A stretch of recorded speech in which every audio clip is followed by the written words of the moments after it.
아이들 중간고사 기간인데요.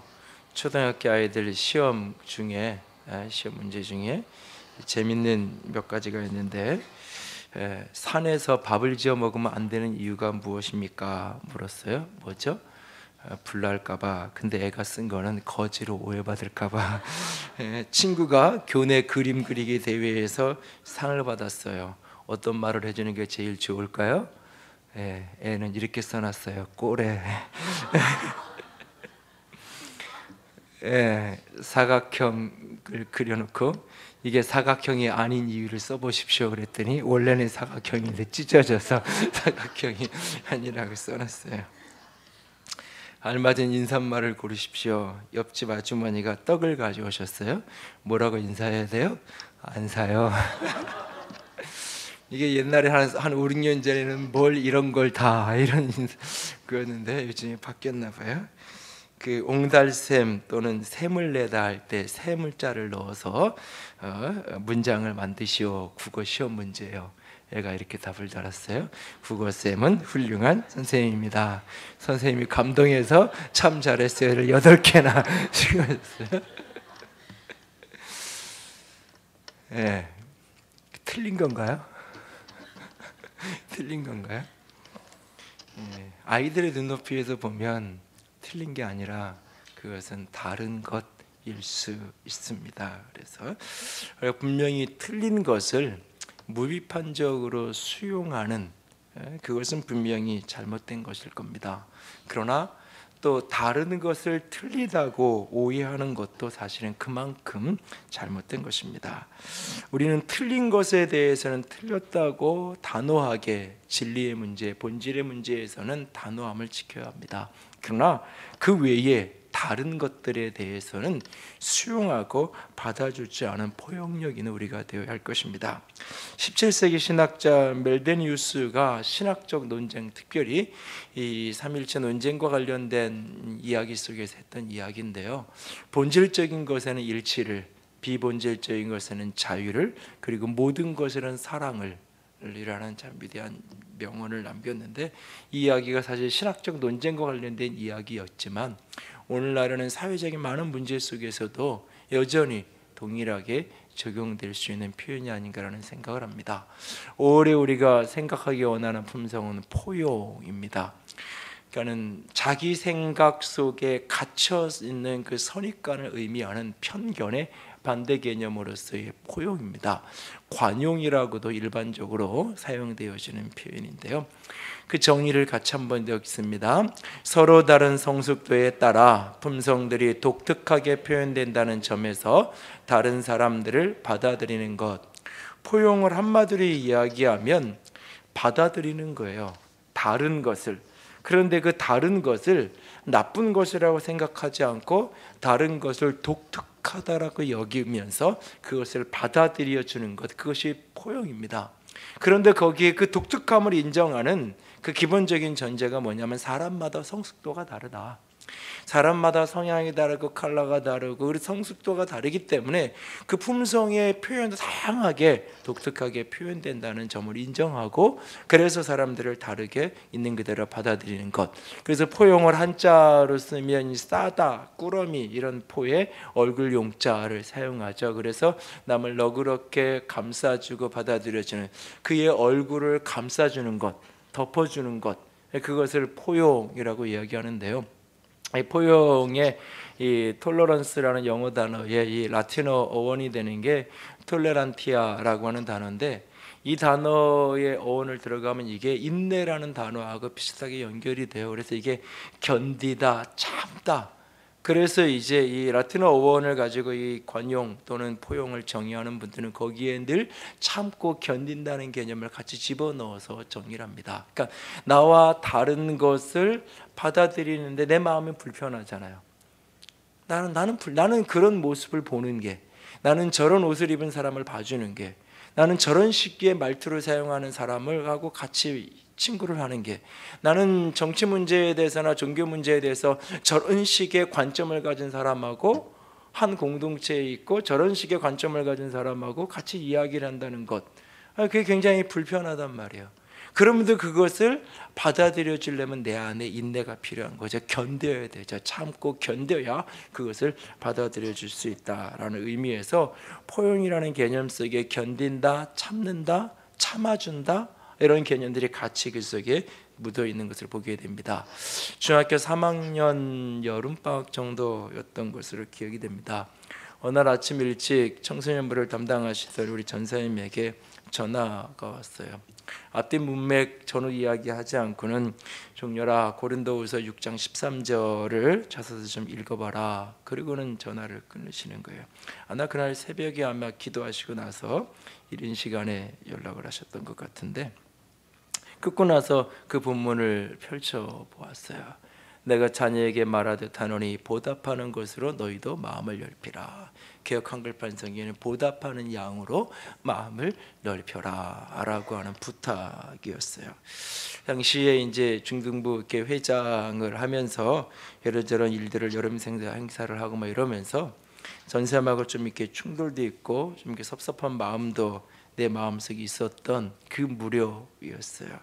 이 13절을 펼쳐놓고는 그 다음 위에 있는 앞에 구절하고 같이 쭉 이렇게 읽어보니까, 그러니까 우리의 입이 열리고 마음이 너를 향해서 넓어졌다. 근데 이렇게 좁아지고 지금 문제가 생긴 거는 너의 마음에서, 우리 안에서 좁아진 게 아니라 너의 심정에서 지금 좁아진 거다. 그러니까 좁아진 그 심정, 네 마음을 지금 열지 않으면 아무리 지금 전사님이 노력을 하고 너한테 뭐 이런저런 변명을 하고 이런저런 설명을 해도 해결이 이거는 될 수 없는 거다. 네 마음을 좀 먼저 열었으면 좋겠다. 전사님이 하고 싶은 이야기가 그 이야기였던 거죠. 곰곰이 말씀을 놓고 생각을 하다 그렇구나. 처음에는 성경에 이런 말씀도 있네. 그러면서 이제 생각을 곰곰이 했던 기억이 있습니다. 제 인생 속에서 이렇게 중요한 포인트가 되었던 말씀 가운데 한 말씀인데요. 지금은 저 시흥시 이제 시와 지구에서 교회를 아름답게 이제 목회를 하고 계신 귀한 목사님이 되셨는데, 제가 또 이제 목회자가 되어서 이렇게 이 말씀을 여전히 또 다시 또 들여다봅니다. 내 안에 많은 사람과의 문제와 갈등 속에 많은 부분은 사실 그의 문제가 아니라 내가 내 심정에서 좁아져서 모든 것이 힘든 것이 아닌가라는 생각을 간혹 해봅니다. 그러면서 내 마음을 어떻게 하면 자꾸 넓게 가질 수 있을까 하는 부분에 은혜를 구하며 기도하게 됩니다. 사람마다 성숙도가 다르다고 했습니다. 성숙도가 다르다는 것은, 그 품성의 성숙도가 다르다는 것은 품성의 컬러가 다르다는 의미고, 그 사람의 마음 그릇의 분량도 다르다는 이야기예요. 그 다름을 받아들여주고 수용할 수 있고 포용할 수 있다는 것은 그만큼 이 사람이 성숙한 거예요, 사실은. 그래서 포용이라는 것은 어떤 의미에서 그 개인이거나 그 공동체가 얼마나 성숙해 있느냐, 성숙도를 진단하는 잣대 중에 하나가 될 수 있어요. 우리 사회가, 우리 교회가 얼마나 성숙한 공동체냐, 그게 바로 이 다름을 얼마나 포용하는 포용력을 가졌느냐라는 것을 진단할 수 있는 거고, 내 개인도 내가 얼마나 성숙한 인격의 사람이냐 하는 것이 결국은 사람이 다를 때에 그것을 수용해 줄 줄 아는, 참아주기 인내해 줄 줄 아는 그 모습으로 나타나는 겁니다. 저는 여러분들이, 우리 모두가 오늘 이렇게 계절의 여왕이라고 불려지는 이 5월에 포용의 사람으로 여러분의 심정이, 마음이 넓어지는 은혜가 있기를 원합니다. 사실 그런데 누군가 여러분에게 왜 이렇게 마음이 좁냐고, 왜 이렇게 속이 작고 당신에게 포용력이 없냐고 이야기하면 이렇게 끄떡끄떡거리면서, 그래 나는 마음이 좁아, 나는 마음이 소갈딱지가 뭐 이렇게 밴댕이 먹었고 뭐 이렇게 그렇게 생각할 사람 아무도 없을 거예요. 아니, 나만큼 마음 넓고 나만큼 포용력인 사람이 어디 있다고 사람들은 그렇게 생각합니다. 그런데 그의 가장 가까운 사람, 그의 배우자나 그의 자녀들이나 그의 직장 동료나 상사, 이런 사람들에게 조용히 가서 당신 위에 부장님이 마음이 넓은 사람이에요? 어때요? 너네 엄마 마음이 넓은 엄마니? 어떠니? 물어보면 전혀 다른 이야기를 할 가능성이 많아요. 사실은 나는 마음이 넓다고 생각하고 또 그런 사람이고 싶은데, 사실은 내 곁에 있는 사람은 참 마음이 넓지 않다라고 여길 수 있어요. 왜 그럴까요? 우리는 모두 마음이 넓은 사람이고 싶어 해요. 그리고 스스로도 때는 나는 포용력이 된 사람이라고 생각하고 살아요. 근데 사실 객관적으로 진단을 해보면 마음도 좁고 포용력도 없는 사람인 경우, 그런 공동체인 경우가 참 많아요. 왜 이게 안 될까요? 그렇게 살아가고 싶은데, 포용력 있고 마음이 넓은 사람이고 싶은데 왜 이게 그렇게 힘들고 잘 안 되는 걸까요? 우리를 포용력 있는, 관용할 줄 아는 그런 사람으로 살아갈 수 있게 만드는 내적인 힘은 무엇일까요? 포용의 사람이 누구일까? 성경 인물들을 쭉 묵상을 하다가 제 마음에 가서 꽂힌 사람이 다윗이라는 인물이었어요. 오늘 이 다윗의 생애를 좀 몇 카트의 장면을 좀 돌아보면서 그가 그렇게 포용할, 사울과 같은 사람을 포용하고 있고, 비록 비극적인 이야기로 끝나긴 했지만 그 다윗의 군대 장관 중에 핵심적인 역할을 했던 사람 중에 한 사람이 우리아잖아요. 햇사람이에요. 그는. 그러니까 다시 말해서 이방인이에요. 히브리인이 아니에요. 그럼에도 불구하고 요즘식으로 이야기하면 특전사령관 같은 거를 이방인들에게 맡긴 거예요. 우리식으로 얘기하면 이주민들, 다문화 가정 출신에게 우리나라 특전사 사령관을 만들고 수도경비 사령관을 맡긴다? 이게 사실 쉬운 일이 아니에요. 그런데 다윗은 그렇게 할 만큼 포용력 있는 사람이었어요. 여러 장면을 보면 그런 생각을 해요. 사람의 이런 건의나 이렇게 직원도 이렇게 받아들일, 비판도 받아들일 줄 아는 그런 굉장히 포용력 있는 사람이었어요. 어떻게 그런 사람일 수 있어요? 그 내면에 있는 힘은 어디에서 나온 걸까? 그런 질문을 던지면서 우리도 포용력 있는 삶을 살아가려면 우리에게 무엇이 키워져야 되고 무엇이 필요한 걸까? 그런 질문을 가지고 같이 생각하기 원합니다. 첫 번째로, 포용력 있는 사람이 되기 위해서는 자기 자신에 대한 자신감을 키워야 돼요. 포용력은 다름을 수용하고 받아들이는 그 힘은 자기 자신에 대한 자신감에서 사실은 나오는 거예요. 내가 가진 것, 자기 존재에 대한 자신감이 있으면 다름을 받아들이는 게 쉬워요. 근데 자기 존재에 대한 자신감이 없으면 다른 것을 받아들이는 게 힘들어요. 예를 들어서 내가 주일학교 선생님이에요. 근데 어느 날 나보다 잘하는, 나보다 다른 스타일로 잘하는 선생님이 이렇게 와요. 그러면 그것을 받아들이기 힘들어요. 왜? 내 스스로가 나는 잘하는 사람이야 라고 스스로 생각하고 있으면 저런 사람도 있네? 별로 불편하지 않아요. 근데 자기 자신에 대한 자신감이 없으면 자기의 위치를 잃어버릴 것 같은 불안함을 느끼게 돼 있어요. 불안함을. 그러니까는 자기 자신감이 없으면 다른 걸 맞닥뜨렸을 때에 불안하게 되어지고 두렵게 돼요. 내 위치를 뺏길까 봐. 그래서 수용하고 받아들이는 게 참 어렵고 안 되는 거예요. 제가 가끔 이제 TV나 신문에 이렇게 남의 나라 대통령 이야기하는 게 조심스럽지만 버락 오바마 미국 대통령을 이렇게 보면 느끼는 몇 가지 이미지가 있는데 그 중에 한 이미지가 굉장히 자신감이에요. 특별히 비서들을 대하는 거나 이렇게 주변에 인터뷰를 하거나 기자 어떤 이렇게 보면 굉장히 이렇게 자기 자신의 자신감이 묻어 있는 그런 느낌을 받아요. 250년 미국 역사 가운데 최초의 흑인, 사실 흑인도 아니죠. 엄밀하게 얘기하면 혼혈인으로서 최초의 대통령이 됐던 사람이죠. 어쩌면 포용적인 사회인 것 같지만 250년 역사 속에 여전히 백인들 주류 사회에서 대통령을 하다가 흑인도 아니고 혼혈이 처음 대통령이 됐어요. 그러면서 국무장관을 임명하는데 자신하고 민주당 경선하면서 가장 적대적이었던, 치열하게 마지막까지 싸웠던 힐러리 클린턴을 국무장관으로 임명해서 자기 임기 전반기 4년 동안, 1기 임기 동안 4년씩이나 그를 국무장관을 시키죠. 국방장관을 전임 공화당 정부였던 부시 행정부의 시절이었던 케인즈인가요? 그 사람을 국방장관으로 계속 연임시켜가지고 국방장관의 일을 수행하게 하죠. 맥케인 상원의원, 자기랑 마지막까지 대선에서 이렇게 싸웠던 그 맥케인 상원의원에게 수시로 전화하면서 국가의 중대사를 결정해야 될 때마다 전혀 다른 정치 성향을 가지고 아주 극단적 보수주의자 역할을 하는 월남전 파병 장군 출신인 사람이지만 그 사람에게 수시로 전화해서 나 이런 일이 있어서 어떻게 하는 게 좋겠는지 자문을 구하고 이야기를 묻는다고 이야기하죠. 그런 포용력이 어디서 나오는가? 그건 단순히 그런 환경 속에, 그런 사회 속에 자랐기 때문에 나오는 게 아니에요. 핵심 중에 하나가 자기 자신에 대한 자신감이에요. 자기 자신에 대한. 잠언 31장에 현숙한 여인에 대한 여러 덕목을 기록하면서 이렇게 기록해요.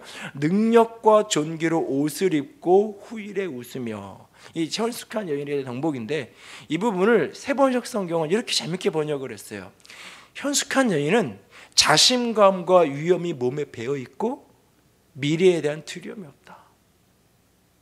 지혜로운 사람이 누구냐? 어떻게 저렇게 삶의 다양한 영역 속에서 지혜로울 수 있을까? 그 중심에 있는 것 중에 하나가 자신감이라는 거예요. 다윗이 골리앗을 맞닥뜨리는 장면을 여러분 떠올려 보세요.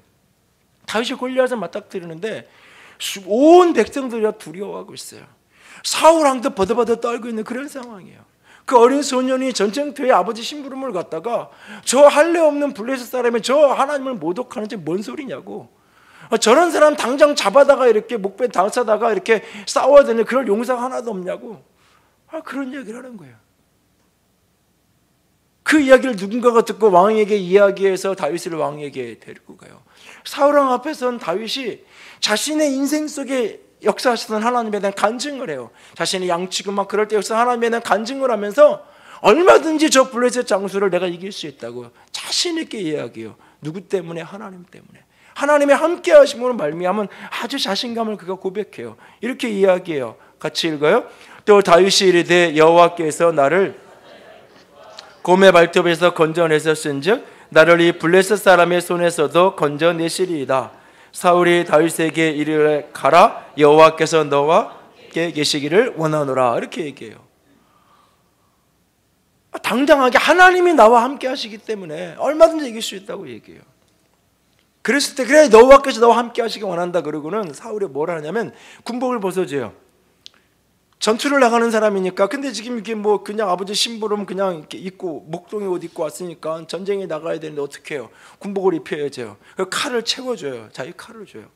그러니까 왕이 그걸 주는 거예요. 군복을 주고 칼을 주니까 입어봐요. 군복을 입고 칼을 들어봐요. 근데 사람들의 고정관념은 저 골리앗 같은 장수랑 싸우려면 칼이 더 커야 되고 군복도 탄탄한 걸 입고 제대로 그렇게 무장을 해야, 군사적인 무장을 해야 싸울 수 있다고 생각하는 거예요. 그 고정관념 속에 그렇게 해야 된다고 그 갑옷을 주고 그 창을 칼을 주는 거예요. 입어보면서 익숙하지가 않아요. 불편해요. 다윗이 그걸 벗어버려요. 그리고는 물맷돌 가서 자기 제구에다 물맷돌 5개 집어서 넣고는, 그리고는 블레셋 사람들을 향하여 나아가요. 그의 손에 들은 거는 그걸 먹고 짝대기를 가지고, 짝대기 하나 들고 있어요. 그래서요 다윗이 그 골리앗이 그 짝대기 들고 오는 다윗을 보면서 뭐라고 얘기하냐면 네가 나를 개 취급하냐 그래요. 성경에 네가 나를 개로 여기냐? 짝대기 하나 들고 지금 개 몰이하듯이 나한테 찾아왔냐? 이렇게 지금 어이가 없어서 이야기해요. 당당하게 나가서 그 물맷돌로 골리앗을 쓰러뜨리잖아요. 그리고 사울의 칼이 아니라, 자신의 칼이 아니라 골리앗의 칼로 골리앗의 목을 베요. 골리앗의 칼로 골리앗의 목을 베는 장면이 성경에 등장해요. 그 모습 속에 다윗이 하나님이 나와 함께 하심으로 내가 저 골리앗을 이길 수 있다는 그 자신감이 내면에 없었으면 군복을 입어야 돼요. 내게 맞는 군복 갖다 달라 그래야 되고, 긴 창을 못 든 칼을 못 들면 짧은 칼을 들고 가야 돼요. 근데 하나님이 나와 함께 하시는 그 자신감이 굳이 그런 거 필요 없다는 거예요. 그냥 물맷돌 몇 개 가지고 가면 된다는 거예요. 누군가 나에게 비판을 할 때, 누군가 나에게 그거 틀렸습니다, 잘못됐습니다라고 이야기할 때 그 내용에 상관없이 그 내용이 옳을 수도 있고 틀릴 수도 있어요. 예를 들어 누군가 제가 넥타이를 이렇게 맸는데 목사님 그 넥타이가 안 맞아요, 어울리지 않아요, 이렇게 얘기하면 그게 맞을 수도 있고 틀릴 수도 있어요. 그런데 그 내용에 관계없이 그런 말하는 게 내 기분을 상하게 만들어, 내 마음을 불편하게 만들어. 그 이유는 내 안에 자신감이 없어서예요. 사실은 그게 아니라면 옳고 그름을 그래요? 어울리지 않으면 뭐가 어울리겠는데요? 바꾸든지 아니요 제가 보기에 이거 충분히 저 어울려요. 저는 그거 볼 수 있는 감각이 있어요. 그래서 제가 한 거예요. 그건 끝인 거예요. 근데 어딜 감히 나한테 저런 소리를 해? 이렇게 되는 거예요. 리더가 비판할 줄 아는 옳은 말을 하는 참모가 있어야 된다고 얘기하는데요, 그 옳은 소리를 하는 참모 역할을 하고 싶거든 그 리더가 자신감 있는 사람인지를 봐야 돼요. 자신감 있는 리더 밑에 있을 때는 충원을 할 수 있어야 돼요. 그 틀리다라고 말할 수 있어요. 그럼 자신감 있는 리더는 그걸 자신을 무시하는 말이 아니라 그 일에 대해서 옳고 그름을 이야기하는 말로 듣기 때문에 얼마든지 수용하고 받아들일 수 있어요. 자신감 없는 리더는 그런 이야기를 할 때 그 일에 대한 옳고 그름의 조언으로 받아들이는 게 아니라 나를 무시해, 내가 하라면 하는 거지, 이렇게 받아들여요. 쟤 잘라, 바꿔버려 당장, 이렇게 되는 거예요. 자신감 없기 때문에 그런 일이 벌어지는 거예요. 아이가 학교에 입학하고 선생님한테 전화가 왔어요. 상담 좀 하자고. 애가 문제가 있다고. 선생님이 한 3개월 아이 보니까 이러이러한 문제가 있고 어려움이 있다고, 애 좀 데리고 어디 가보라고, 병원에 가보든지 상담소에 가보라고 이야기를 해요. 자신감 있는 엄마는요, 그래요? 내가 집에서 본 우리 아이는 그렇지 않은데요? 우리 아이는 이랬는데요? 근데 선생님이 그렇게 얘기하시면 제가 한번 생각해 볼게요. 그리고 아이를 관찰한다고요. 그런 각도로 그 선생님이 저렇게 보신다는 게 내가 잘못 보기 게 아닌가? 그걸 들여다본다고요. 그리고 상담도 찾아가는 거 어렵지 않게 가서 해요. 그 상담해요. 그러면서 이게 이런 부분을 내가 못 보던 모습이 또 이런 게 있었구나. 그리고 문제를 해결해 가요. 근데 자신감이 없는 부모는 그날부터 하늘이 무너지는 거예요. 우리 애가 인생이 망가진 거예요. 아니면 어디 선생님이 저런 소리를 해, 우리 애가 어떤 애인데, 얼마나 우리 애가 이렇게 발표도 잘하고 집에서 또박또박 말을도 잘하는 애인데 무슨 저런 얘기를 해? 선생님한테 분노하든지, 그래서 전학을 시키든지 선생님을 바꿔버리든지 어떻게 하든지, 아니면 혼자 나 때문에 이렇게 됐고 뭐 이렇게 우리 애의 인생이 이제 다 망가진 거예요. 선생님 상담 한 번에 얘는 이제 대학도 못 가려고 결혼도 못 하려고 인생 모든 게 망가지는 거예요. 받아들일 줄 모르는 거예요. 내가 보기에는 이렇게 보였는데, 내가 보기엔 빨간색인 선생님이 파란색이라고 얘기한단 말이에요. 선생님이 이유 없이 그러지 않을 거 아니에요. 그래요? 이게 파란색이라고요? 자신감 있는 부모는 한 번 더 생각하게 되고, 그러면 나랑 선생님이 있으면 누구 제3자? 교회 선생님한테도 물어보고 상담을 찾아가보고, 다른 사람은 다 내가 본 게 맞대. 그러면 선생님이 잘못 봤나 보다. 그렇게 지나가면 되는 거예요. 자신감이 없으니까 그런 비판이나 이런 조언들을 받아들이지를 못하는 거예요. 여러분이 누군가가 내게 대하여서 쉬운 말로 듣기 싫은 소리, 비판에 해당하는, 그것을 좋은 말로 얘기하면 조언이잖아요. 권면이잖아요. 그 내용에 상관없이 그런 이야기를 듣는 게 힘들어. 내용에 상관없이 그런 말을 듣는 게 불편하고 어려워. 그렇다면 나는 포용력이 없는 사람이에요. 아니, 자신감이 없어서 그게 안 되는 거예요. 자신감이 먼저 키워져야 돼요. 그러면 그 이야기를 얼마든지 들을 수 있어요. 그래서 그 이야기를 들을 만한 이야기인지 버릴 이야기인지, 들어서 내 걸로 만들어야 될 이야기일지 그냥 흘려들여버리고 마는, 버려도 되는 이야기일지를 분별할 수 있는 지혜가 생기는 거예요. 그 지혜가 자신감으로부터 나오는 거예요. 왜 우리가 포용력이 자꾸 안 되는가? 자신감이 없어서 그래요. 포용력 있는 사람이 되고 싶으면 먼저 자신감부터 키워야 돼요. 두 번째는, 포용력 있는 사람이 되려면 타인에 대한 존중감을 키워야 돼요. 다른 사람을 존중할 줄 알아야 돼요. 다른 사람을 하나님이 그렇게 만들었어요. 어떻게 사람이 저렇게 생겨 먹을 수 있어? 하나님이 그렇게 만든 거라고요. 넌 어떻게 그렇게 생겼니? 누굴 닮아서 그런 모양이니? 하나님 닮아서 그런 거라고요. 하나님이 그렇게 만든 거라고요. 하나님이. 그 하나님이 지으신 그를 존중하며 받아들일 때 우리가 수용할 수 있는 거예요. 왜 톨레랑스인가? 톨러런스라는 그 영어 단어를 이 불란서 말로 읽으면 톨레랑스라고 표현하는데, 이 필리프 사시에라는 분이 쓴 이 왜 톨레랑스인가? 이 톨레랑스는 말이 결국 관용, 포용을 뜻하는 건데, 이 이야기를 하면서 아까 얘기했던 아테네 어원을 얘기했던 그는 이 톨레랑스, 이 포용과 관련해서 견딘다라는 부분을 굉장히 강조하면서 이 이야기를 해요. 그러면서 그거는 톨레랑스, 포용을 이렇게 정의를 해요. 내가 동의하지 않은 상대방의 의견이나 생각을 바꿀 수도 있지만 그대로 용인하는, 이게 포용이다. 바꿀 수 없어서 받아들이는 건 포용이 아니에요. 그 적응하는 거고요. 어쩔 수 없는 거죠. 응? 내가 우리 산부 청년들한테 하는 얘기 중에 하나가, 부모를 바꾸려고 그러지 마라. 그 이유 중에 하나, 바꿀 수 없으니까. 바꿀 수 없는 거 하고 힘들이지 마라. 그 적응하고 살아라. 그런 얘기를 청년들에게 가끔 하는데요. 근데요, 자식은 바꿀 수 있다고 생각하잖아요. 벌은 내가 고칠 수 있다고 생각하잖아요. 그래서 내가 마음대로 바꾸려고 하는 거예요. 근데 포용이랑 바꿀 수 있지만, 내가 돈의 힘으로, 지위의 힘으로 저 사람이 나한테 저렇게 하는 거 바꿀 수 있어요. 내가 돈으로 나한테 부드럽고 공손하게 못하는 사람, 돈의 힘으로 바꾸게 만들 수 있어요. 내 지위의 힘으로, 나이의 힘으로 저 사람 바꿀 수 있어요. 저런 옷 못 입고 교회 나오게 할 수 있어요. 내 지위로, 내 힘으로 얼마든지. 근데 하지 않는 거예요. 그건 틀린 게 아니라 다른 걸 뿐이니까. 내가 그걸 봐주고 수용하는 게 내가 힘들지만 그래도 그냥 봐주는 거예요. 받아주는 거예요. 그게 포용이라고 얘기하는 거예요. 바꿀 수 있지만 있는 그대로를 받아들여 주는 거. 그게 바로 포용인 거예요. 그래서 이 포용, 이 톨레랑스가 강한 문화권 속에서 나타나는 대표적인 문화적인 사회적인 모습 중에 하나가 뭐냐면 토론이 발달되는 거예요. 토론이.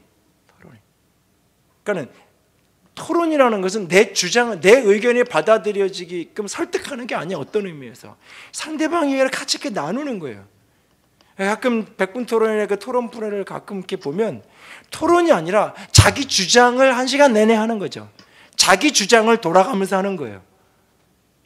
토론이라는 것은 끊임없이 이야기를 주고받으면서 상대방의 마음을 이해하고 상대방의 논리를 이야기하고 그러면서 이렇게 주고받는 거예요. 선택은 설득이 안 될 수 있어요. 그래도 이렇게 주고받으면서 같이 중립적인 어떤 자리를 찾아가는 거예요. 서로 사실은. 그런데 포용력이 약한 문화권 속에서는 토론이 안 되는 거예요. 자기 주장만 있는 거예요. 그래서 회의 시간에 내가 안건을 냈는데 그게 거부되면 내가 거부된 거예요. 내가 A라는 얘기를 했어요. 우리 점심에 우리 짜장면 먹읍시다고 손 들고 제안을 했으니까 누가 짬뽕 먹자 그래요. 그럼 걔는 이제 찍힌 거예요, 나한테. 내가 짜장면 먹자 했는데 감히 짬뽕을 먹자 그래. 이렇게 되는 거예요. 아니 얘기해 보자니까 짜장면이 나한테 짬뽕이 나는지 짬짜면은 먹어야 될지, 그럼 이런 얘기도 저런 얘기도 하고 왜 이게 좋은지 안 좋은지 뭐 그러다가 결정을 할 수 있는 거예요. 뭐 다 같이 똑같이 먹어야 된다면 뭐 합의를 할 수도 있는 거고 다수결을 할 수도 있는 거고. 근데 그 다름을 이야기하면 원수가 되는 거예요. 포용이 약하니까. 그러니까 토론을 하자고 얘기하자면 토론이 안 되는 거예요. 그래서 그런 얘기 하더니요, 직장 상사가 또는 이렇게 사장이나 이렇게 CEO가 요즘 직장 생활이 힘들지 그러면 힘들어요. 그러면 안 된다며. 너무 행복하고 좋고 즐겁습니다. 그래야 된다며. 힘들어요. 못하겠어요. 그러면 못하겠어. 그러면 그만둬. 이런데. 그러니까 건강한 토론의 문화, 자기 표현의 문화가 안 되니까 그런 표현을 할 수가 없는 거죠. 모든 사람을 존중하라고 사도 베드로는 우리에게 부탁하고 있어요. 다윗은 사울이 그렇게 자신을 죽이려고 했던 그 다윗은 그런 사울조차도 받아들여져요. 다윗이 사울을 완벽하게 죽일 수 있는 기회가 있었어요. 그래서 그의 군대 장관 아비새가 이렇게 이야기를 해요. 이건 하나님이 당신에게 원수를 갚을 수 있는 기회를 준 거라고. 이건 하나님이 주신 천재유리의 기회라고 얘기해요. 창을 2번 찌를 필요도 없다고. 다윗이 사울이 깊이 잠들었어요. 성경에 보면요, 3에서 26장 읽어보세요. 하나님이 사울을 잠들게 했어요. 하나님이 사울을 재워놨어요. 깊이.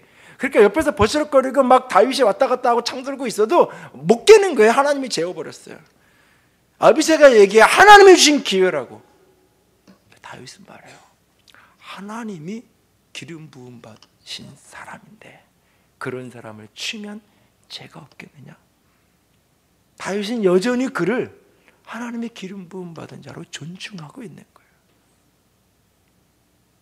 그 다른 사람에 대한 끊임없이 존중하는 그런 태도, 그것이 다윗으로 하여금 수많은 사람을 받아들이게끔 만들었던 거예요.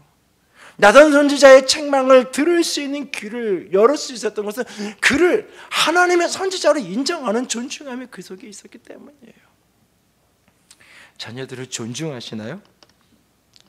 자녀들을 인격적으로 존중하는 부모인가요? 그렇다면 그 아이를 내 스타일대로 끼워 맞추려고 애쓰지 마세요. 그 아이를 끊임없이 관찰하세요. 끊임없이 그 아이를 놓고 관찰하세요. 내가 원하는 것으로 만들려고 하지 말고 그 아이를 관찰하세요. 그리고 그 아이의 결대로 살아갈 수 있도록 길을 열어주세요. 남편을 존중하고 아내를 존중하나요?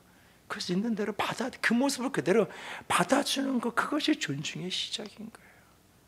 3개월 안에 결혼하고 3개월 안에 잡아야 평생이 편하다고요? 그거는 저주예요, 사실은. 가정을 불행하게 만드는 핵심이에요. 서로 이렇게 3개월 가장 행복해야 될 3개월을, 그 100일을 싸움 구렁텅이로 만든 거잖아요. 전장터에 나가는 전사가 되어서 3개월 안에 잡아야 돼, 초장에 잡아야 끝나, 이렇게 되는 거잖아요. 아니에요. 받아주는 거예요. 교회에서 내가 서로를 존중하나요? 다른 성도들을 존중하나요? 그렇다면 비판과 판단 이전에 수용과 포용을 먼저 서로에게 할 수 있기 원합니다. 세 번째로는 포용력 있는 사람이 되려면 자신에 대한 자신감, 타인에 대한 존중감, 그리고 세 번째는 이 포용이 모두를 위한 축복의 길임을 확신을 해야 돼요. 이 포용하는 것이 공존의 길이고, 포용하는 것이 공생의 길이고, 포용하는 것이 함께 사는 길이라는 것을 잊으면 안 돼요. 사람들이 왜 포용을 못하냐면요, 포용하면 내가 진다고 생각해요. 포용하는 것이 내가 죽는 거라고 생각을 해요. 여러분, 순종이 좋은 거예요? 잡종이 좋은 거예요? 순종이 좋은 거예요? 잡종이 좋은 거예요? 뭔가 함정이 있는 질문인 것 같아서. 우리 사회는 순혈주의 사회예요. 그래서 순종을 굉장히 좋다고 생각을 해요. 순종은 좋은 게 아니에요. 흔하지 않은 것일 뿐이에요. 흔하지 않은 거예요. 흔하지 않아서 귀한 거예요. 그 말은 뒤집어 얘기하면요, 그만큼 생명력이 약한 거예요. 생태계에서 오랫동안 생명을 지속하는 모든 생물은 사실은 순종이 아니에요. 끊임없이 다른 것과 섞여갈 수 있는 거예요. 잡종이 나쁜 게 아니에요. 잡종은 흔한 거예요. 그만큼 생명력이 있는 거예요. 사실은. 다이아몬드가 좋은 이유, 순금이 좋은 이유는 그게 진짜 좋아서가 아니에요. 그만큼 귀해서일 뿐이에요.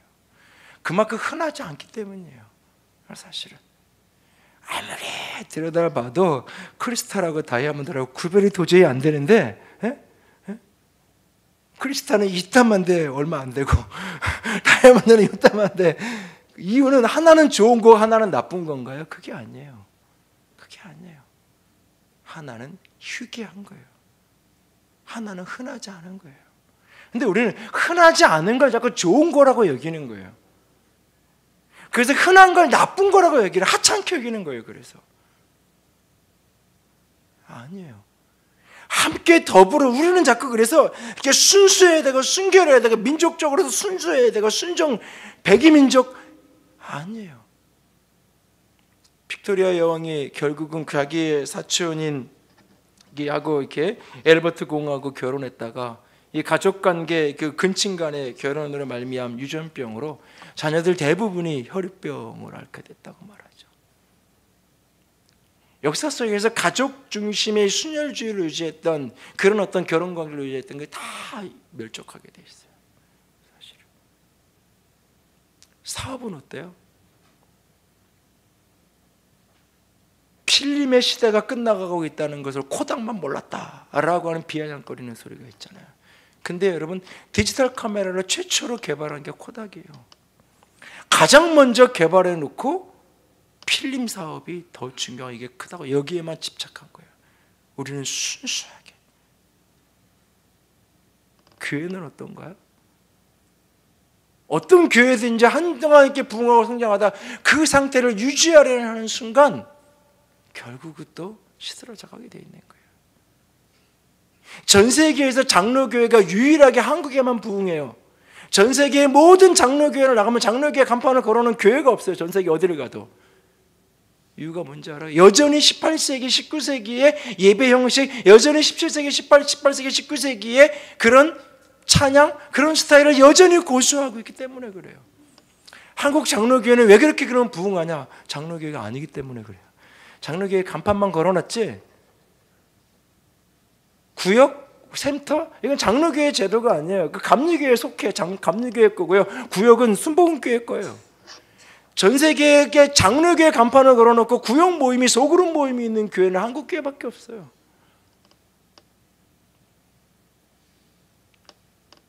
그러니까는 어떤 교회든지 어떤 공동체든지 절정에 있는 것을 고집하고 다른 것을 수용할 줄을 모르면 결국은 망하게 돼 있어요.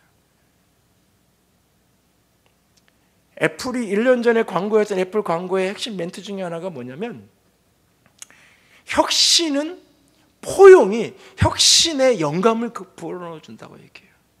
그러면서 자기 직원들 사진이 쫙 흘러나오는데 영상이 다운은 받았는데 자막이 없어가지고 못 들어지는데 딱 나오는데 다양한 민족, 족속의 다양한 컬러의 다양한 세대의 사람들이 그 애플 본사에 있는 직원들의 사진이 쫙 흘러가요.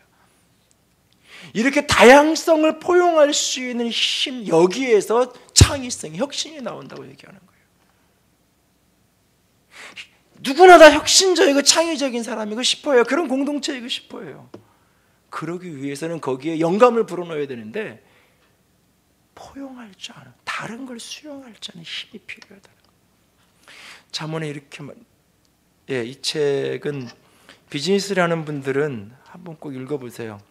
나는 왜 사라지지 않을까? SK그룹 현직 상무가 생존을 위한 포용을 생존 전략으로 정의하면서 이렇게 포용을 개인의 성품적인 측면이 아니라 한 사회나 공동체가 살아남기 위한 핵심적인 전략이라는 측면에서 이 기업이나 이 공동체가 성공 전략으로 포용을 선택해야 된다는 그런 식의 논리인데요.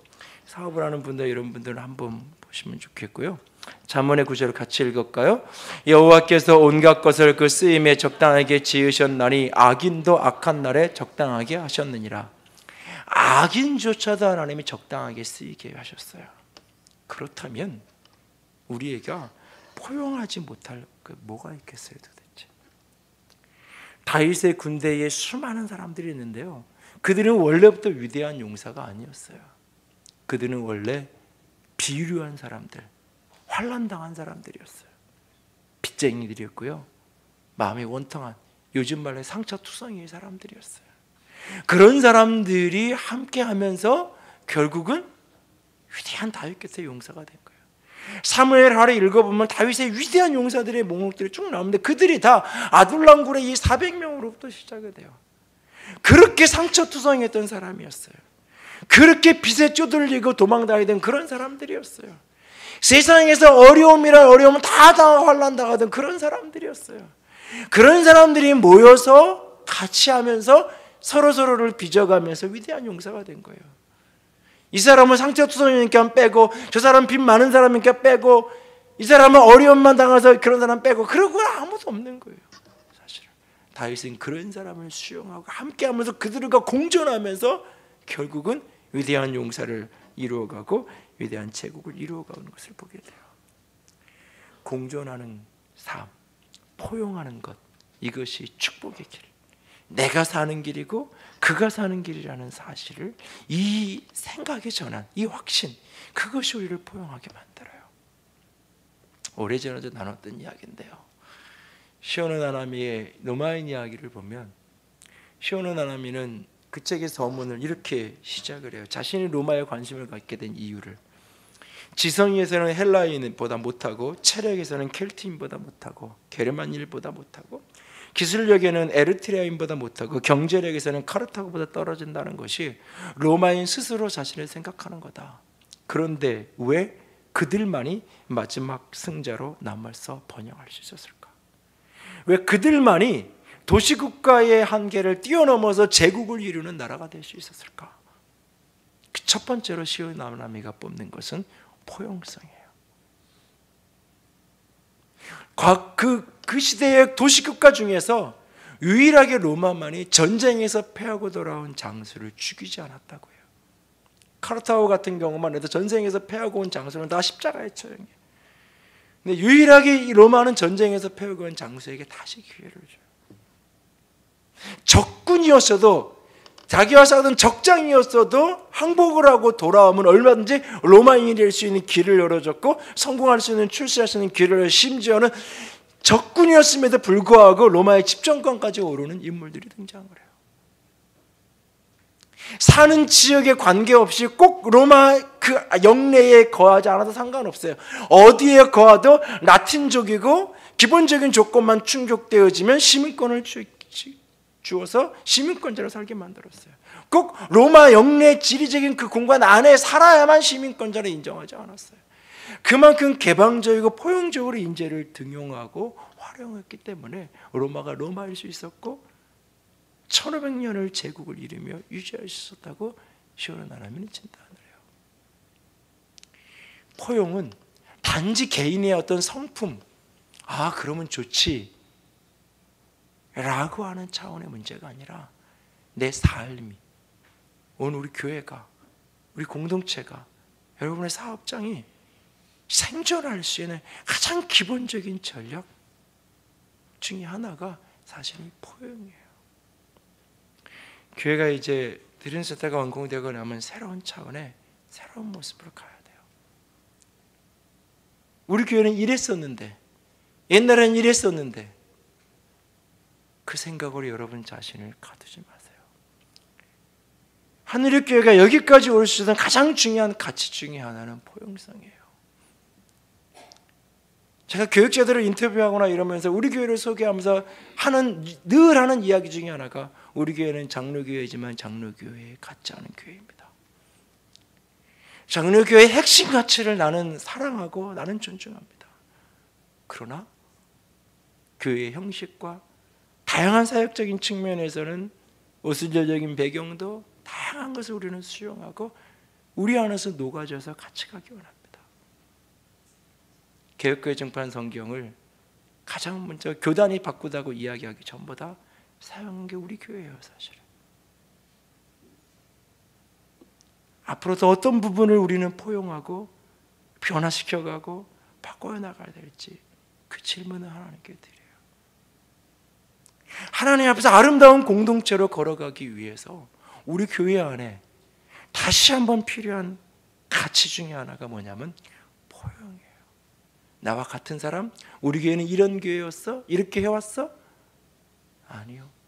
나와 다른 사람들, 나와 다른 환경, 다른 기질, 다른 성향, 그래서 수용해내고 품어내면서 함께 세워갈 수 있는 저와 여러분이 우리 교회가 되어질 수 있기를 부탁을 드립니다. 기도합시다.